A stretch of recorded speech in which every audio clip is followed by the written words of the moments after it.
someone holds your gaze, just a second or two longer than normal, and something happens in your body. A small jolt, a flicker of heat, a sudden urge to look away. You can look at a wall for an hour and feel nothing, but a pair of eyes pointed at you for 2 extra seconds? That you feel. Because your brain does not treat eyes like ordinary things you see. It never has. So here's the first strange truth. When you look at someone's eyes, your brain isn't just seeing a face.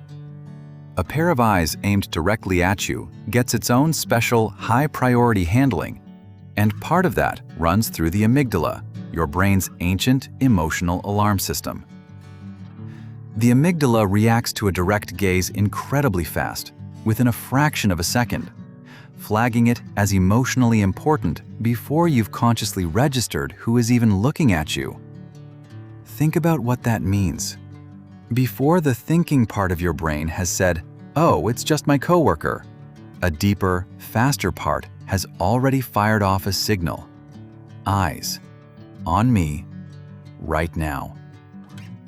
And it does this because, for your ancestors, a pair of eyes locked onto you was one of the most important things in the world. It could mean a predator had spotted you. It could mean a rival was challenging you. It could mean a potential mate was interested. In every one of those cases, missing it could be a disaster.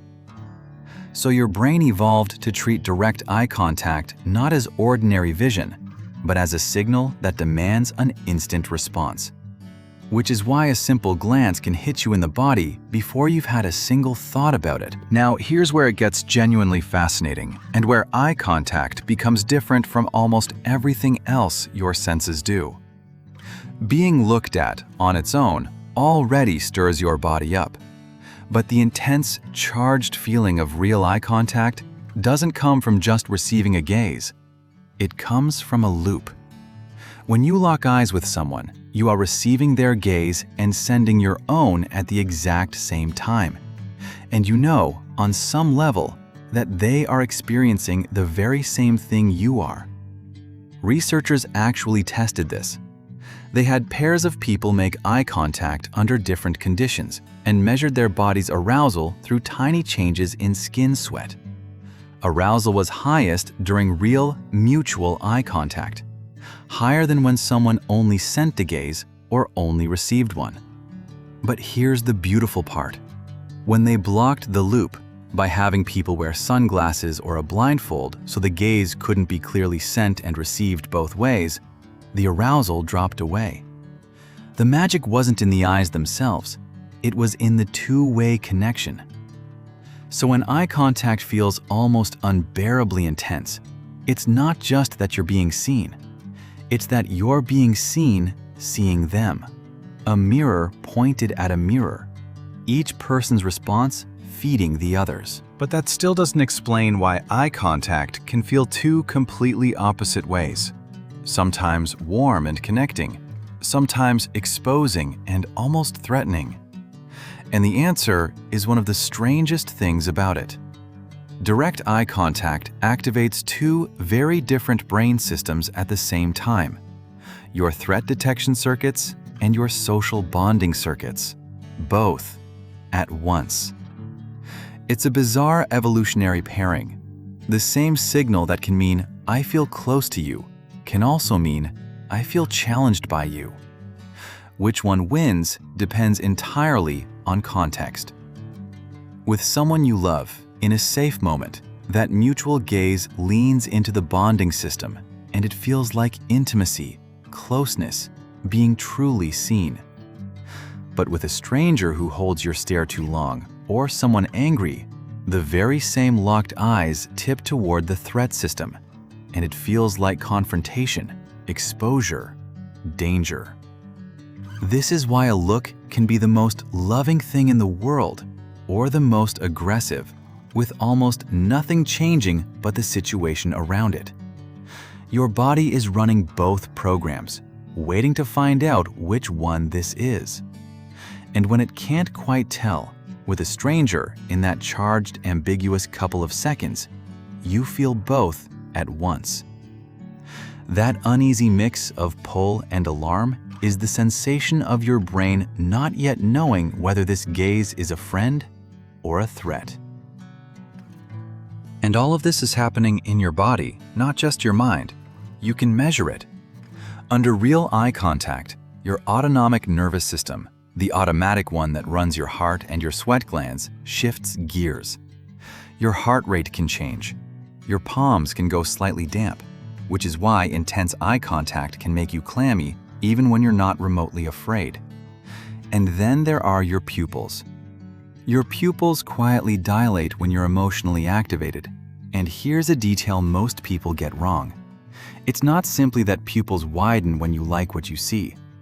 Newer research shows that what really drives dilation is emotional intensity of any kind. Attraction, yes, but also threat, tension, and confrontation all widen the pupils. So those big dark eyes in a charged moment aren't a clean signal of desire. They're a signal of arousal. Your nervous system ramping up, whatever the reason.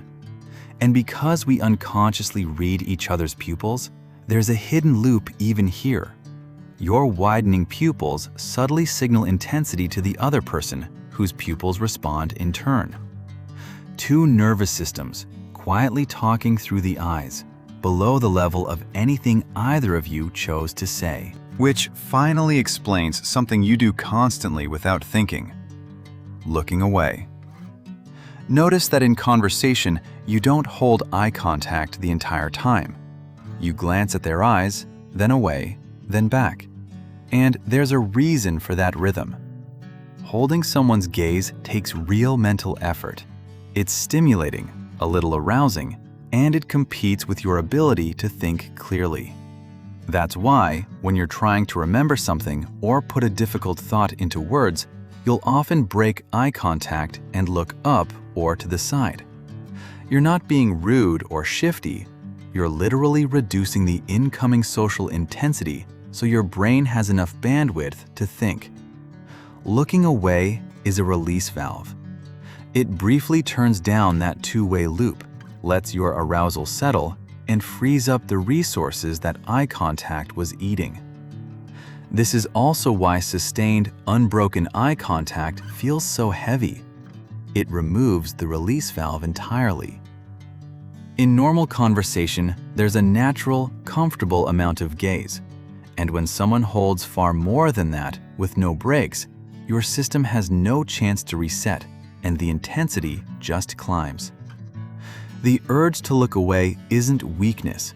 It's your brain doing exactly what it's supposed to do, managing a signal powerful enough that it has to be taken in small doses. And once you understand all this, you can see why eye contact has such extraordinary power to create closeness. There's a famous experiment by the psychologist Arthur Aaron. He brought pairs of strangers together, had them ask each other a series of increasingly personal questions, and then asked them to do one more thing: sit in silence and simply hold each other's gaze for 4 uninterrupted minutes. 4 minutes. It sounds like nothing, but for two strangers, it's an eternity of that intense, two-way loop with no release valve. And many of the pairs came out of it reporting a startling sense of closeness and connection. One pair, famously, later married. Now, it's worth being honest here. The eye contact didn't magically manufacture love. The personal questions did a lot of the work, and feeling close in a lab isn't the same as a relationship. But it points at something real. Sustained mutual gaze is one of the fastest ways two human beings can feel connected, precisely because it runs that arousal loop, drops the usual social barriers, and says, without a single word, "I see you, and I'm letting you see me." So the next time someone holds your gaze a beat too long, and you feel that little jolt, that warmth, that urge to glance away, you'll know it isn't awkwardness, and it isn't nothing. It's one of the oldest, fastest signals your brain knows how to read. It's your amygdala firing before you can think, two nervous systems locking into a loop, threat and connection lighting up together, your body ramping up and quietly broadcasting itself through your own eyes, all from a pair of eyes pointed at yours. Now, one honest, gentle note. For some people, eye contact isn't just intense, it's genuinely overwhelming, especially for those with social anxiety, autism, or a history of trauma, where direct gaze can feel truly painful or intrusive. If that's you, please know, needing to look away, finding eye contact hard, is not a flaw, not coldness, and not something wrong with you. It's simply a nervous system that reads this powerful signal more strongly than most. There's no correct amount of eye contact you're failing at. But for all of us, to some degree, this is why a glance can do what a glance does. Two people looking at each other is never really a small thing. It might be the most human signal there is. Here's the thing though, eye contact is just the beginning. Your body reacts to other people constantly, instantly, long before your conscious mind catches up. The way you tense when someone stands too close. The way your head turns the second you hear your own name. The way you can feel, somehow, when someone's watching you. This was just the first. Subscribe, and every week we'll decode another one of the ways other people move through your body without asking. See you there, somebody.